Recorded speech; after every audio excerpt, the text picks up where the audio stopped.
આખું ભરેલું છે।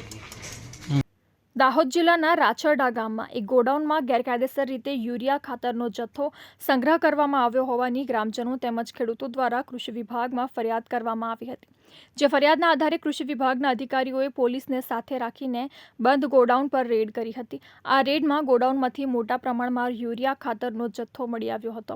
કૃષિ વિભાગે 361 જેટલી યુરિયા ખાતરની થેલી જપ્ત કરી હતી। એક તરફ જ્યાં ખેડૂતોને ખેતી માટે યુરિયા ખાતરની અછત સર્જાય છે, તો બીજી તરફ ખાતર માફિયાઓ દ્વારા યુરિયા ખાતરનો કાળો કારોબાર કરવામાં આવી રહ્યો છે।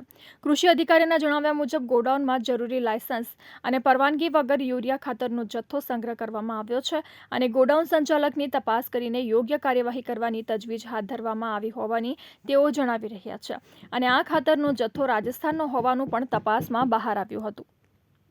તારીખ 22 એટલે ગઈકાલે અમને થોડું ખેડૂતો તરફથી પણ બાતમી હતી। એના આધારે રાછરડા અને આજુબાજુના ગામોમાં તપાસ કરતાં રાછરડા એના એપીએમસીના એક જૂના બધા ગોડાઉનો પડેલા છે, એમાં યુરિયાનો જથ્થો સંગ્રહ કરેલો એવું અમને પ્રાથમિક માહિતી મળી હતી। એટલે ત્યારબાદ અમે તરત જ અમારી આખી ટીમ સાથે પોલીસને પણ હાજર રાખ્યા હતા અને અંદર આખું બંધ બિલ્ડિંગ હતું, એનું માલિક આપણને કોઈ મળ્યા નહીં, એટલે તાળું તોડીને અમે કાર્યવાહી કરીને અંદર તપાસ કરતાં યુરિયા અમને મળી આવેલ છે અને યુરિયાનું કુલ 307 થેલી જથ્થો આપણે સીઝ કરેલો છે અને માનનીય કલેક્ટર સાહેબ દાહોદને એને કાગળથી જાણ કરી દેવામાં આવેલી છે।